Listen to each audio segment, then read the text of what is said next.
ஒரு தமிழ் வீடியோ உங்களோட இன்னைக்கு ஷேர் பண்ணுறேன். வாழ்க்கையில் பல விஷயங்கள் ரொம்ப சுலபமாக நம்மளால் புரிஞ்சிக்க முடியும். ஆனால் அதை பற்றி நம்ம அவ்வளோ கவலைப்படுறது இல்லை. ஒன்றும் இல்லை, மீன் எடுத்துக்கலாம். அது தண்ணியில் நீச்சல் அடிக்குது. அதுக்கு யார் நீச்சல் சொல்லி கொடுத்தா? யாரும் சொல்லி கொடுக்கல. இப்போ ஒரு பருந்து எடுத்துங்க, அது பறக்குது. யார் அது பறக்கிறதுக்கு சொல்லி கொடுத்தா? ஒருத்தரும் சொல்லி கொடுக்கல. ஒரு விதையை எடுத்துக்கிட்டோம்னா அந்த விதையை ஒரு மரம் ஆவறதுக்கு யார் சொல்லி கொடுத்தா? ஒருத்தர் சொல்லி கொடுக்கல. எந்தெந்த இயற்கை சூழ்நிலையில நம்ம இருக்கிறோமோ அது தகுந்த மாதிரி நமக்குள்ளார ஏற்கனவே அந்த சக்தி கொடுக்கப்பட்டிருக்கு. மனுஷனை எடுத்துக்கிட்டோம்னா நம்ம ஒருத்தர் தான் நம்ம கொடுக்கப்பட்டிருக்க சக்தியும் இயற்கையும் ஒன்றித்து பார்க்காம நம்ம பாட்டு எதையோ தேடிட்டு இருக்கோம். இதனாலதான் நமக்கு ப்ராப்ளம் வருது.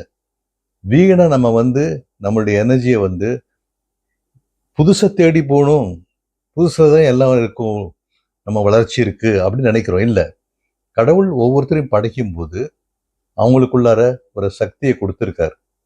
இது செயின்ட் பால் அழகா அவருடைய லெட்டர்ல சொல்லியிருக்காரு. Each one is given a gift. அதை மாதிரிதான் நமக்கு கொடுக்கப்பட்ட கிஃப்ட் என்னன்ட்டு, பிறப்பில் கொடுக்கப்பட்ட கிஃப்ட் தான் நம்மளுடைய பர்த் கிஃப்ட். அதை நம்ம விருத்தி பண்ணி அதை திறந்து பார்த்து அதில் என்ன இருக்குன்னு நம்ம அதை விருத்தி பண்ணுறது தான் நம்மளுடைய வாழ்க்கையுடைய நோக்கமாக இருக்கு. நம்ம ஒழிய மற்றதெல்லாம் தேடிட்டு போனோம்னா அதில் பிரயோஜனமே கிடையாது.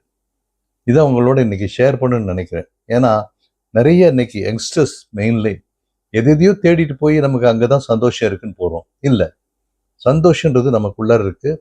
அது ஒரு சிம்பிள் திங்ஸ் எல்லாம் இருக்கும்.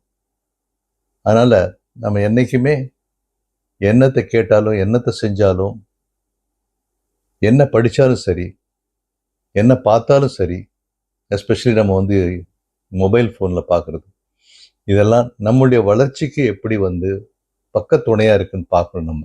இதுதான் அவங்களோட இன்னைக்கு ஷேர் பண்ணுறேன். அடுத்த வீடியோவில் பார்க்கலாம்.